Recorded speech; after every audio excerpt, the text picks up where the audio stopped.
بچے نہ ہو خوددار ہنرمند، جس قوم کے بچے نہ ہو خوددار ہنرمند، اس قوم سے تاریخ کے معیار نہ مانگو۔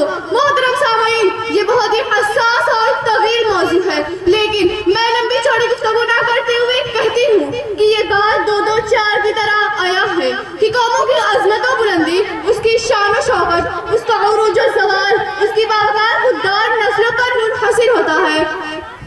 جو قوم تعلیم اور تربیت سے باکمال اور ہنرمند افراد اور خوددار نسلوں کو جنم دیتی ہے، اسی قوم کا ستارہ چمکتا ہے، وہی قوم دنیا پر راج اور حکومت کرتی ہے۔ شاعر مشرق علامہ اقبال نے عکاسی کی ہے، افراد بھلا سکیں گے نہ اہل زمانہ صدیوں تک تیری وفا تیری فکر فن کے افسانے۔ محترم سامعین، اچھا چلیے، یہ صدیوں پہلے کے لوگ تھے۔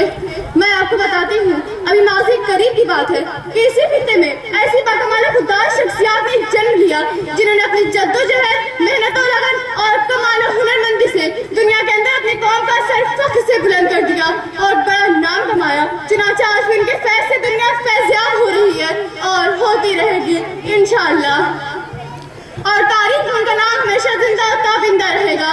چنانچہ اگر فن تفسیر میں علامہ فراہی نے نام کمایا تو فن حدیث میں ابو الناصر حبیب الرحمن صاحب اعظمی اور علامہ ابن حجر ثانی حبیب۔ اس کی کیا وجہ ہے؟